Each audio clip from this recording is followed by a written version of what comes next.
Hold up, did Marvel predict the end of World War II? Greetings and felicitations, my minions. I am your evil doctor. Back in January of 1940, the phony war phase of World War II was still in force, as Britain and France were in a standoff with Germany at the Western Front with only the occasional minor skirmish.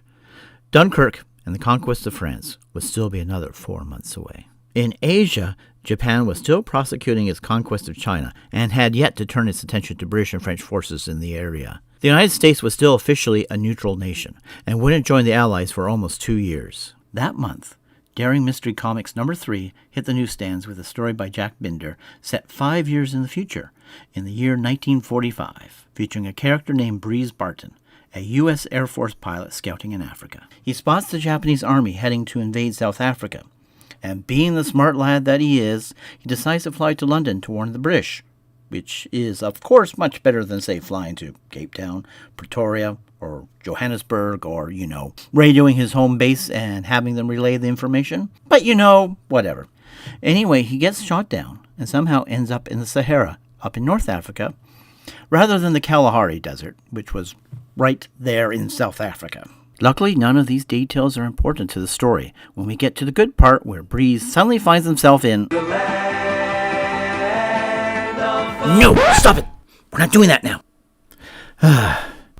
However, he does find himself in a timeless pocket dimension where all sorts of creatures and people have accidentally wandered through over the eons. The people there built a fortress they dubbed Miracle City and developed all sorts of advanced technology.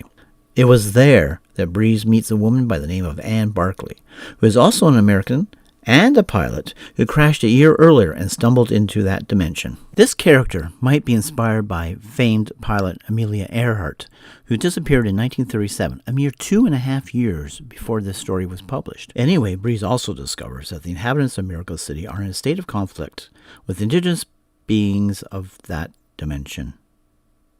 No.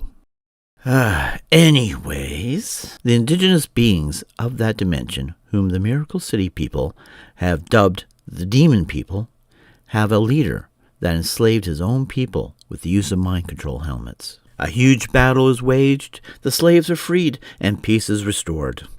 Afterwards, Breeze and Anne find a way to return to Earth, only to find they landed 50 years in the future of a destroyed Earth, with most of the human race having devolved. They encounter a group of soldiers looking pretty good for men in their 70s that had put aside their differences and banded together after the war, which is actually a common theme which ran throughout this 3-issue series. The soldiers tell them the war ended in 1945, which, interestingly enough, was the year the actual war ended. The war in Europe ended on May 8th, 1945, while the war against Japan ended on September 2nd, 1945. However, in this story, it didn't end with the capitulation of the Axis forces, but the complete end of civilization. Now, at this point in time, apocalypse and post-apocalypse stories were nothing new, having been around in its modern form for over 100 years.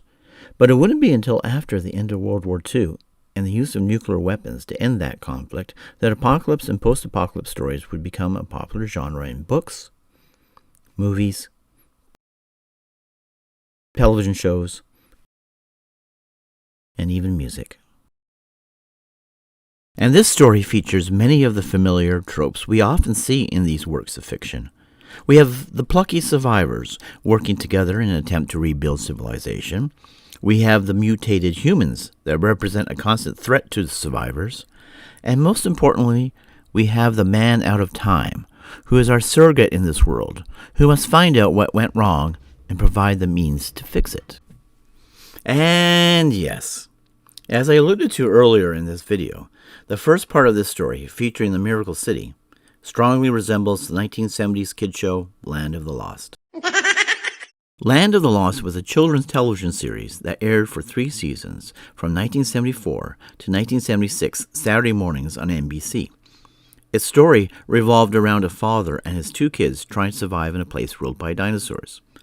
And for a kids show, it featured a lot of high-concept science fiction ideas. Like Jack Binder's Miracle City, Land of the Lost was set in a timeless pocket dimension that people and creatures from different time periods accidentally wandered into, including dinosaurs, alien beings, and cave people. Land of the Lost was created by Sid and Marty Krofft, Alan Foshko, and Star Trek writer David Gerrold. But I strongly doubt they even knew about Jack Binder's Breeze Barton series, Endearing Mystery, which makes this an incredible coincidence that two series decades apart independently produced such a similar concept. Anyway, I hope you enjoyed this video.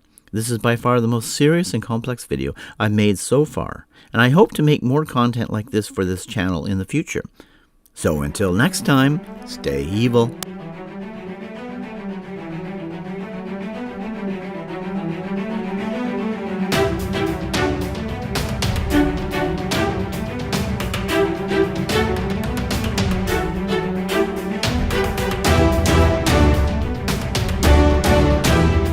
I'm evil. China and